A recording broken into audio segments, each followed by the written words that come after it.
I don't think so. I mean, Sean Hunley had almost a full week's rest. We obviously used Kirby last night, but it was for the first time in a week or close to, and he only threw 12 pitches.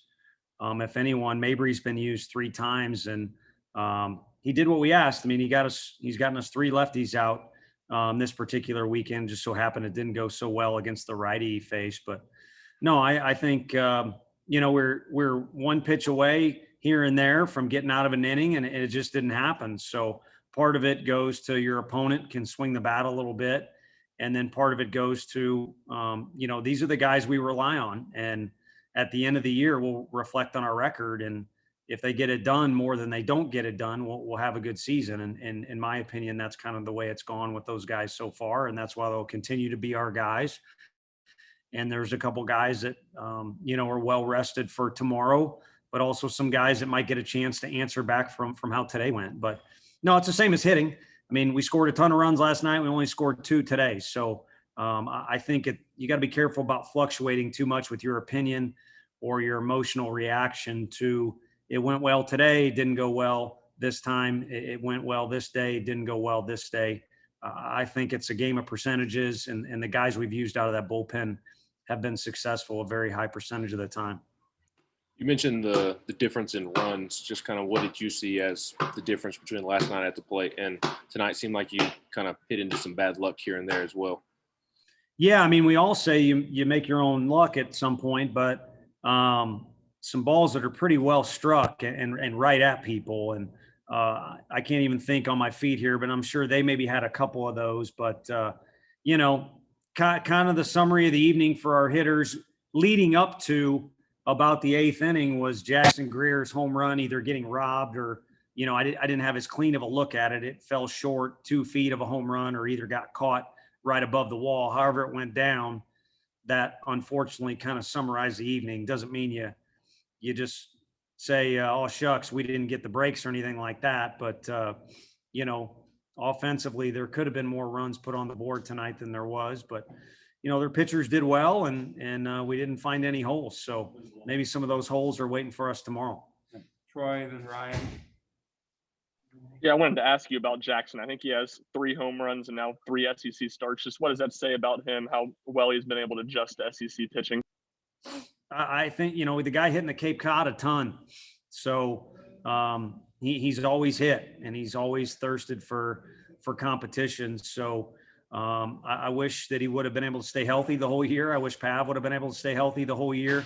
There'd be a bigger sample size going on there. And then even at the beginning of the year, I wish he, like all of our guys at some point, would have just kind of been himself and relaxed a little bit. But, he wanted to play here and he wants to be on the field, and he was excited a few times.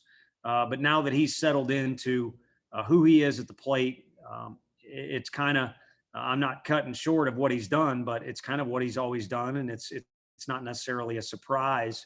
It's certainly enjoyed from my spot in the dugout when he has success, but I think he's fully capable of doing a lot of things. He's just not going to steal you a base. That's a bad joke after a bad loss. Tony, what went into the decision to leave Will in there in the 7th? And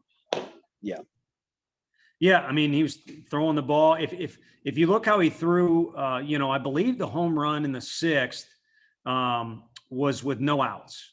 And then he went off and got some bad swings and threw the ball really, really well.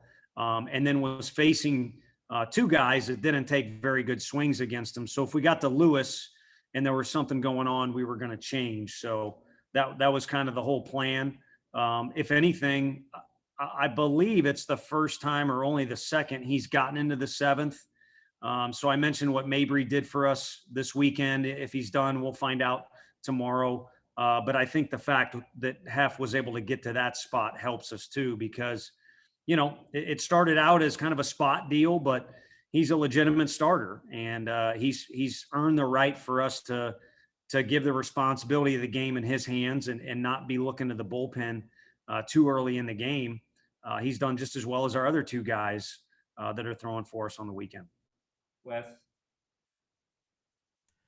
Yeah, Tony, I know that kind of every game's its own deal, but you played this game, you've coached it for a while now. When a game goes the way a game went last night and it's kind of lopsided, Kentucky kind of kicks the ball around a little bit. Is there part of you as a coach, as a competitor that's thinking, we're probably going to see a different team in the other dugout the next day?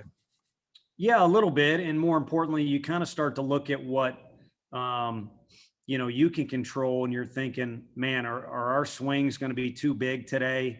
Or are our position players going to show up and kind of think things are easy? And I didn't see any of those things. Did last night factor into tonight? Yeah, probably in a few different ways.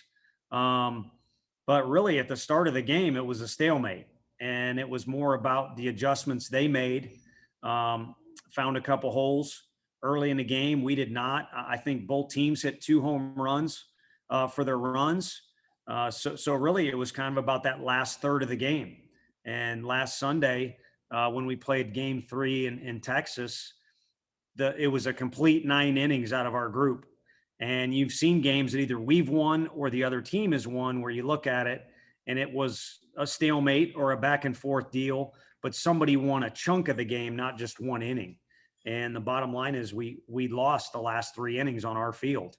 And so that should motivate us to come out tomorrow and make sure we win the first inning. But regardless of who wins the first, the game is going to be a minimum of 9 innings. And with our group, we've seen extra plenty of times. So if that's the case, bring it on. But you got to play a complete game. And I didn't see too much of last night factoring into the beginning part of the game. Did it affect the overall game? Yes. Take 2 more for Coach Joseph and then Mike to finish.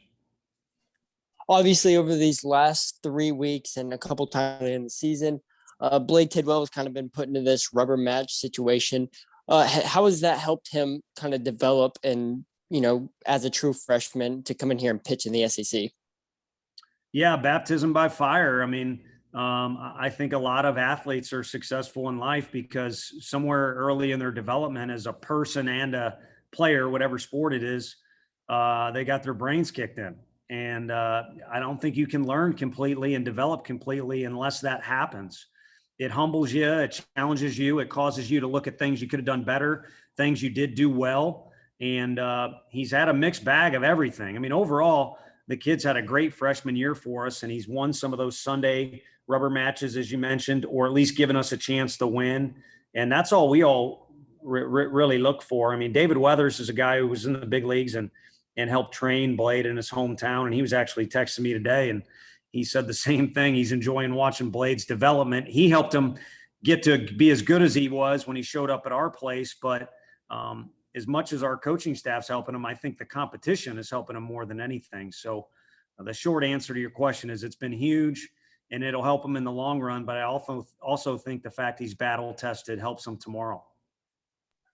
Yeah, Tony, I wanted to ask you just about Will and what was working for him tonight, and what has allowed him to go from spot starter kind of early and audition for that role to really truly settle in and be a reliable number 2 starter. Well, he's good for one thing. I mean, if you go back to the North Carolina regional, it seems like it was decades ago, but it was 2 years ago. And, he was one of the best pitchers. I mean, I don't think he made the all tournament team or anything like that because we lost the game and were eliminated. But North Carolina won the regional, and he was more successful than any other pitcher against North Carolina that particular year. So that's just one example I'm throwing out at you.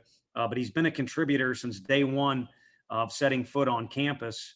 So he's got the skill set, and now he's older, as I've joked a few times to you guys. So he also has the experience, and he's been as battle tested as anybody you can bring up. So I really feel it's the combination, and now he's starting to get comfortable in that role. And, I think early in the games when he starts, you can kind of pick up on what it's like for him that particular evening. And he looked confident, determined, and the ball was coming out really well. I mean, in 1 inning, he got 5 outs and did it against a good lineup. So I think that was a good sign that he was going to take ownership of that game. And so that falls back on, there's your answer of why he was given the ball really up until the last minute, to dictate how our performance was going to go. And he did it in a relatively short amount of pitches for a starter. It was an excellent outing, and look forward to him throwing again next week. Thanks, Coach. Thank you all. All right.